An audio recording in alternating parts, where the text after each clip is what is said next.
déblayer le terrain et voir ce que le gouvernement peut faire par rapport à cette augmentation.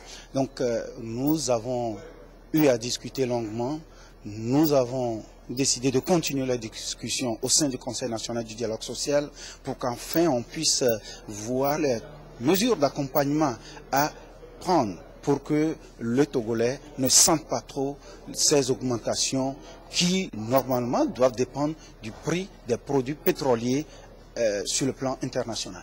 Les centrales, à la suite de l'augmentation des prix du carburant, ont demandé à rencontrer le Premier ministre pour exprimer leurs préoccupations.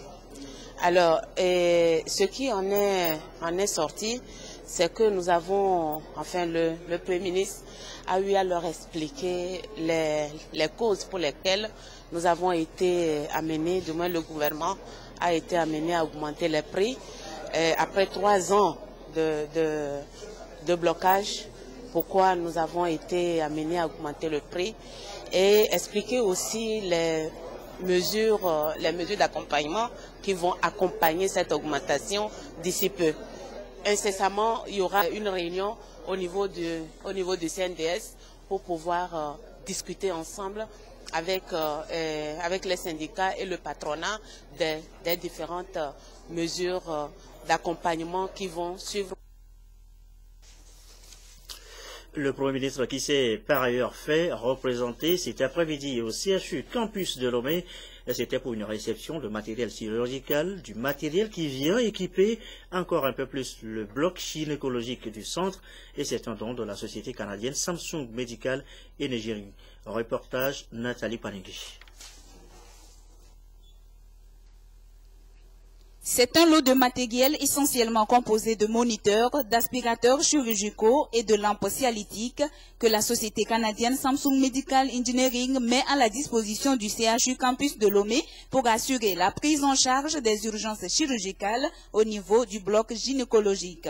Ce matériel a été réceptionné par le directeur général de la santé, représentant le chef du gouvernement. C'est rien qu'un début ici au Togo. Notre mission, c'est clair, c'est de faire le système de santé ici au Togo un système qui va être reconnu à travers le monde. Notre mandat, c'est un mandat qui a été donné clairement par le Premier ministre et ses membres de faire en sorte que les équipements arrivés ici au Togo, au centre CHU Campus et ailleurs dans tous les autres hôpitaux, soient des équipements qui vont être maintenus à long terme. Il va y avoir des transferts de technologie qui vont se faire au niveau des techniciens ici au Togo. Il va y avoir un savoir-faire au niveau de maintenance. Et ça, c'est les conditions qui nous ont été demandées dès le début. Notre souhait est que ces équipements soient disponibles tout le temps au besoin et qu'aucun chirurgien ne rentre dans un bloc et ne soit capable d'opérer une personne parce qu'un moniteur est défaillant. Nous les remplacerons immédiatement et nous serons là aux côtés du Togo. Pour le directeur de l'hôpital, c'est la satisfaction. Nous sommes contents pour ce geste venant de la part de nos partenaires du Canada, à savoir Samsung Medical Engineering, qui vient nous appuyer dans le cadre de l'équipement de notre bloc opératoire qui est en voie de finition. Cela va nous permettre alors d'élargir la gamme de nos activités ici au CHU Campus pour la prise en charge d'un certain nombre de malades nécessitant alors une intervention chirurgicale.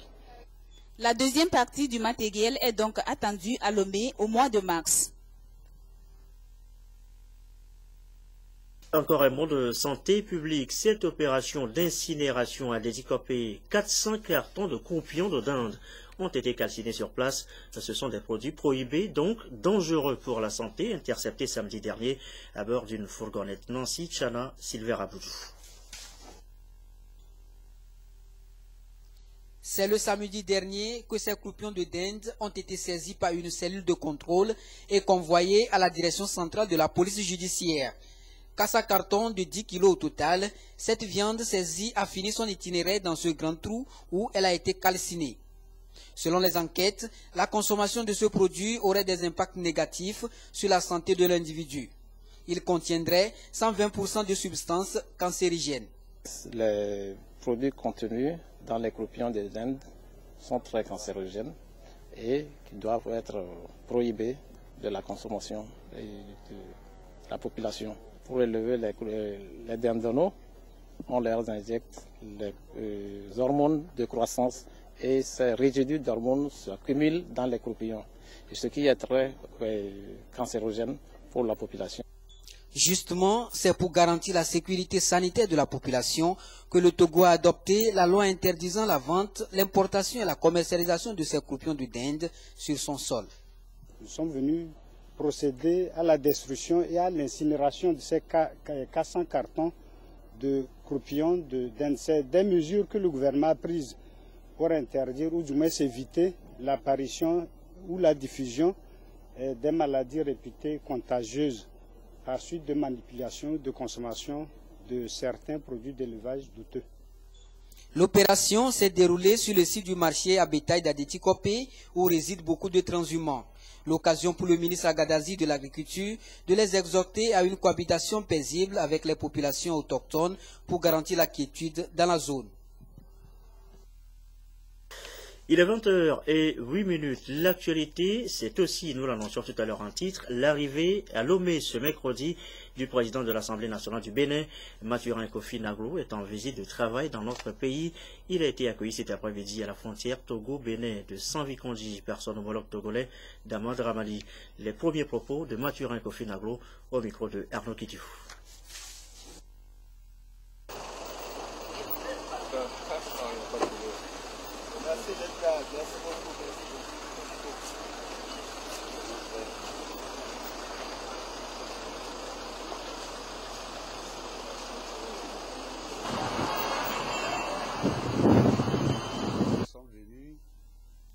D'abord, dans le cadre de la coopération interparlementaire entre nos deux pays, le Parlement du Bénin et le Parlement du Togo coopèrent depuis des années parce que nous avons des problèmes communs à analyser et à résoudre.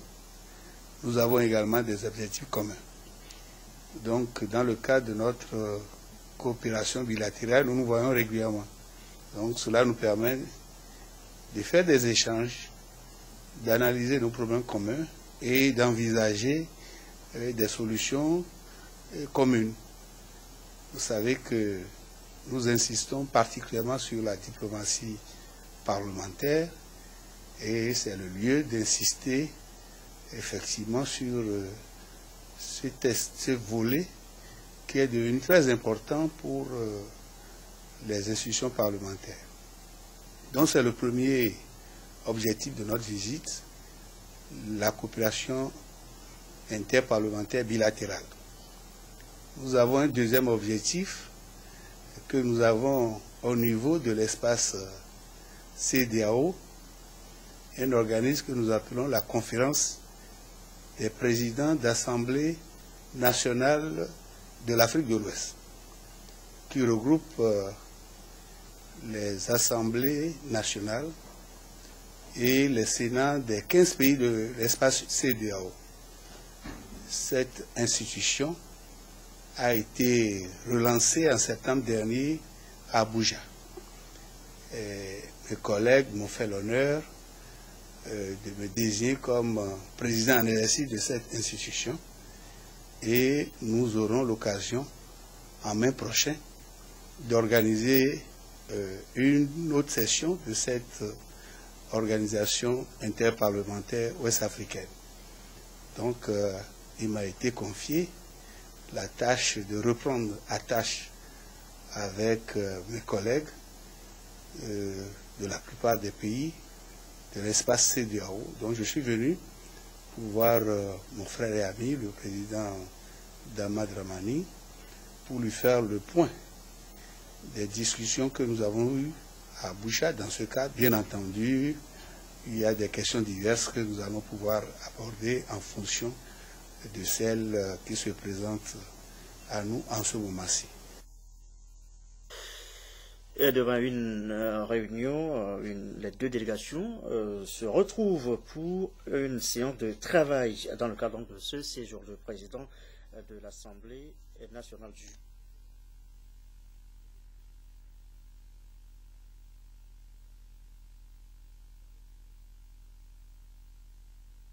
Sa vocation, relayer et rendre plus visible auprès du grand public les activités des députés. Reportage Clarisse Aticlé. Ils sont issus des médias publics et privés et portent un intérêt particulier aux activités de l'Assemblée nationale. Ces journalistes qui relaient à travers leurs organes les informations relatives aux travaux des parlementaires viennent de se constituer en association. Un regroupement qui a pour nom Association des journalistes parlementaires du Togo, AJP Togo. L'objectif est de permettre une plus grande visibilité des activités de l'Assemblée nationale. Officiellement lancée ce mercredi 12 février à Lomé, cette organisation de presse dirigée par un bureau de 8 membres avec à sa tête Germain Poli veut former et amener les journalistes à s'intéresser aux activités parlementaires et en créant par la même occasion une collaboration entre les médias et le pouvoir législatif.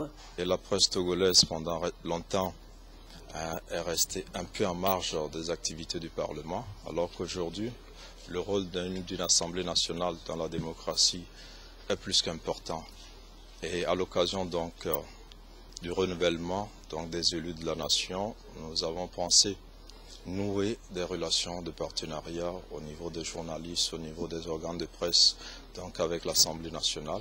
La participation régulière aux activités des élus du peuple et la nécessité d'amener les populations à comprendre la tâche dévolue aux députés, ce sont là des préoccupations de cette association qui, dans la droite ligne de ses activités, va opérer une large diffusion des programmes de l'Assemblée nationale au niveau local et international.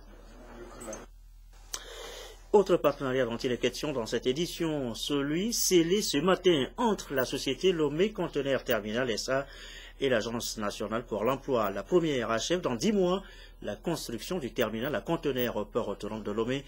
Bientôt donc sa mise à exploitation. L'ANPE peut justement faire embaucher sur place. Les explications, Eric Danipo, Félix Imlacha. Sur le site, les engins et les techniciens sont à pied d'œuvre. Dans moins d'un an, les travaux doivent en principe être terminés. C'est le terminal à conteneurs que construit la société Lomé Conteneur Terminal SA, une structure qui va avoir besoin de la main-d'œuvre qualifiée dans le domaine de la manutention pour son fonctionnement. C'est pour répondre à ce besoin en ressources humaines aptes à accomplir les services en temps opportun que cette société sollicite l'expertise de l'Agence nationale pour l'emploi. Un partenariat qui se traduit dans les faits par la signature de la présente convention. C'est notamment de pouvoir recruter 500 personnes qui vont travailler sur un certain nombre de métiers de Lomé Conteneur Terminal. Il s'agira d'un certain nombre de métiers techniques, ceux qui vont conduire les portiques avec des techniques assez particulières, mais aussi ceux qui vont conduire les camions et d'autres choses. L'autre élément, il y a des gens qui seront dans les bureaux, qui vont faire la planification, le management. C'est quelque chose de très grand, hein. C'est quelque chose de spécial, commencer un projet comme ça, de recruter 500 personnes pendant une période peut-être 6 mois. C'est un grand effort pour tout le monde. Outre le recrutement de la main-d'œuvre, il est prévu dans le cadre de ce partenariat la formation des candidats retenus, le renforcement de leurs capacités et l'offre de stages d'immersion pratique aux demandeurs d'emploi dans les différents départements de l'entreprise. À signaler également dans l'actualité cette étude. Elle fait état de perte de poissons après capture. Étude réalisée dans le bassin de la Volta au Togo. Que retient-on concrètement? Eh bien, les résultats font justement objet d'une rencontre depuis ce matin à Lomé. Les précisions et les Msoussoupo. L'étude a été menée auprès de 55 fumeuses de poissons qui exercent leur activité sur 4 différents sites du bassin de la Volta. Les résultats montrent que ces revendeuses de poissons enregistrent jusqu'à 1 636 044 kg de pertes, soit 45,95% de la production totale, pour une valeur monétaire de 99 382 518 francs CFA. Pour faire face à ces déficits considérables, des mesures urgentes s'imposent vu l'importance des activités de pêche dans l'atteinte de la sécurité alimentaire au Togo. Et c'est pourquoi les acteurs de la chaîne de valeur de cette filière planchent sur le rapport réalisé afin de maîtriser son contenu. Les gens vont à la pêche ou le matériel utilisé pour la pêche ne permet pas une longue conservation du poisson. Quelqu'un qui met son filet, le soir va peut-être dans la journée autour de midi enlever le poisson. Les poissons qui sont pris très tôt vont mourir. Donc ils vont passer un long temps dans l'eau et ça peut engendrer la pourriture, donc la détérioration du poisson. En dehors de cela, le poisson qui est enlevé est mis dans la pirogue. Dans la pirogue, ça dépend du site de débarquement. Si le site est loin, donc le temps que le poisson arrive au site de débarquement, tout ça aussi, le poisson peut se détériorer. La femme transformatrice, elle peut perdre totalement le poisson, soit parce que, surtout le fumage, soit le poisson est mal fumé, calciné, ou bien en allant au marché, le poisson, pour vendre, le poisson est entassé dans les paniers. Plus la production est importante, plus les pertes sont énormes en termes de valeur monétaire. Des propositions sont faites pour éviter, sinon réduire les gâchis qui surviennent après la capture des poissons. Il s'agit notamment de former les fumeuses en technique de transformation et en bonnes pratiques d'hygiène, de construire des fours améliorés, de sensibiliser les pêcheurs à l'utilisation des engins réglementés et d'installer une plaque solaire pour l'alimentation de la fabrique de glace. Et voilà qui nous amène à la protection de l'écosystème. Le sujet a fait également objet d'une rencontre à Kara avec notamment le projet Papeba. De Kara, la correspondance de Nestor Moujou et notre bureau sur place. Il est reconnu que la dégradation rapide des écosystèmes est due à la pression anthropique. Au Togo comme ailleurs, à travers la déforestation, les agriculteurs acquièrent de nouveaux espaces. Espaces convoités aussi par les transhumants. Une cohabitation qui n'est pas du tout aisée. Pour que agriculteurs et transhumants trouvent leur compte tout en protégeant l'environnement, le PAPEBA a été conçu. Le projet d'appui à la préservation des écosystèmes et la biodiversité grâce à l'agropastoralisme, mis en œuvre par l'ONG française Acting for Life, démarre à partir de cette rencontre de Kara. Ce programme, en fait, qui s'étend maintenant à 3 nouvelles régions, est la suite d'un processus qui s'est enclenché depuis très longtemps, depuis 2010 dans les pays sahéliens et dans la région des savanes depuis presque 2 ans. Et on s'est rendu compte que tout ce qui est préservation des écosystèmes et de la biodiversité aux alentours des zones tampons, des aires protégées, grâce à l'agropastoralisme, ne pouvait pas se faire sans une approche transfrontalière, puisque tous les animaux venaient pour la plupart dans la région des savanes, dans la Kara, même dans les régions plus au sud, des animaux qui viennent du Burkina, du Niger, du Bénin, pour finir finalement dans les marchés du Nigeria pour la plupart. Mais c'est pour ça que cette approche transfrontalière, avec des partenaires qui viennent de toute la sous-région, est très importante. L'approche a été essayée au Togo, donc dans la région des savanes, et c'est l'ONG Recherche, Appui et Formation aux initiatives d'autodéveloppement RAFIA qui l'a pilotée. Elle le fera aussi pour la région de la Kara. Pour la centrale et les plateaux, c'est ETD, Entreprise, Territoire et Développement, qui s'en occupe. La Fédération nationale des professionnels de la filière bétail et viande au Togo, FENAPFIVTO, est aussi un autre partenaire de terrain du projet. Nous sommes en train de mettre en place un dialogue entre agriculteurs, entre éleveurs, entre commerçants, parce qu'il y a aussi des animaux qui sont convoyés. Alors le projet amène les communautés à comprendre tous les enjeux qui entourent la production et la mise en marché du bétail et à prendre les dispositions pour éviter des querelles, pour éviter des conflits sociaux qui malheureusement entraînent des fois les morts d'hommes. Le groupe Air France et l'Union européenne sont les principaux bailleurs de fonds du projet d'appui à la préservation des écosystèmes et de la biodiversité grâce à l'agropastoralisme. Le financement mis à la disposition du PAPEBA est d'environ 475 millions de francs CFA sur une période de 30 mois. Autre sujet évoqué maintenant, la semaine du détenu ouverte depuis hier avec la cérémonie de lancement à la prison civile de Lomé. Hier donc, ce soir, direction d'Apaon et Anejo avec les images de cette cérémonie là-bas. Désiré Aloy, Gilles Lagoudou, Prudence Zinsou. Prévu pour prendre fin le 16 février 2014, la semaine du détenu à la prison civile de Dapan, comme ailleurs au Togo, est un canal de sensibilisation des groupes cibles, à savoir la famille, la société, les surveillants de prison, les juges et autres. À tous, l'on voudrait faire savoir que les détenus ne sont pas les bannis, mais des citoyens privés de liberté parce qu'ils sont en conflit avec la loi. Nous sommes en infraction avec la loi.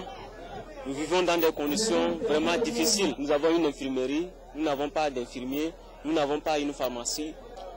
Nous demandons à l'État de nous venir en aide en nous envoyant un infirmier, surtout un infirmier, ça qui nous tient d'abord à cœur. Pour cette 4e édition, le thème retenu est « Mobilisons-nous pour un véritable changement d'esprit », un thème assez révélateur. Par rapport à la quintessence du thème de cette année, aux côtés du gouvernement qui fait des efforts, on voudrait inviter tout citoyen à apporter sa contribution pour l'amélioration des conditions de vie et de détention de nos frères et sœurs en conflit avec la loi. Selon le souci du gouvernement, un lieu où les détenus vont être à l'aise, profiter de leur détention, apprendre un métier et être utile à la société à leur sortie. Des sous-thèmes touchant leur éducation et réinsertion seront débattus avec le parquet et les ONG de la place pour signifier à tous qu'après la prison, il y a une vie.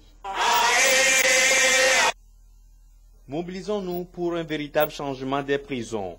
C'est le thème retenu pour célébrer la semaine du détenu destinée à créer un contact entre le milieu carcéral et le monde extérieur. Une commémoration meublée d'activités aussi bien éducatives que récréatives. Nous avons concocté pas mal d'activités socio-éducatives. Il y a des groupes folkloriques, il y a des jeux socio-éducatifs, par exemple le ludo, awalé, et dames.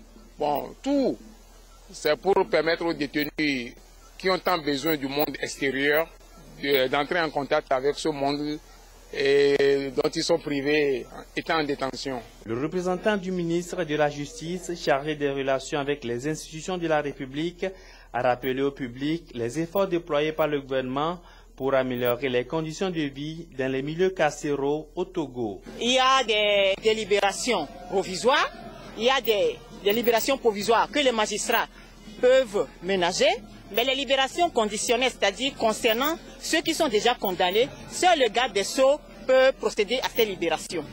La prison civile d'Aného regorge de 320 personnes en conflit avec la loi, dont 4 femmes. Ces détenus mettent à profit leur temps d'incarcération pour s'exercer à la couture, la vannerie, la cordonnerie et la bijouterie.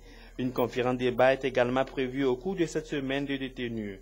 Elle porte sur divers sujets relatifs à la vie carcérale. La vie carcérale avec des prisons remplies de détenus, les prévenus, les condamnés, le désengorgement de nos prisons devient de plus en plus une nécessité.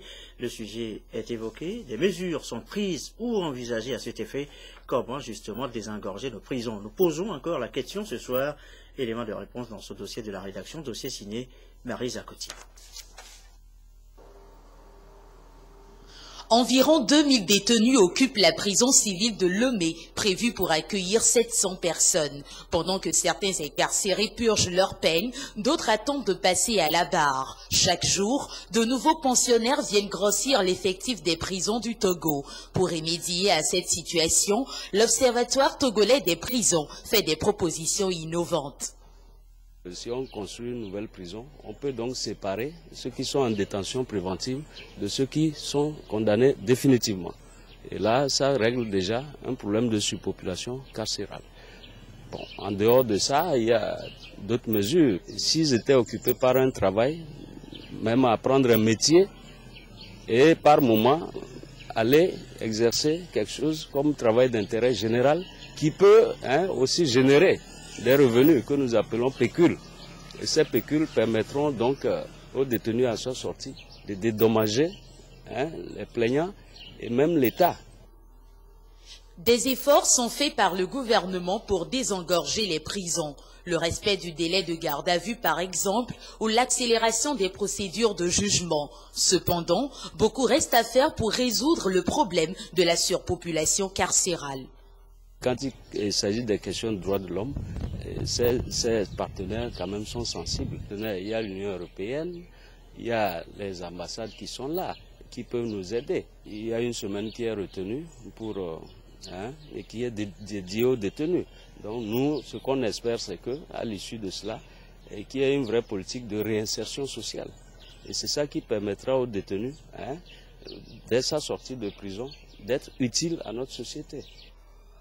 Si dans le code pénal, il est estimé que la mise en liberté du délinquant primaire est de droit lorsque la détention préventive atteint la moitié du maximum de la peine encourue, alors la prise en considération de ce dernier alinéa de l'article 113 pourrait en partie favoriser le désengorgement de nos prisons.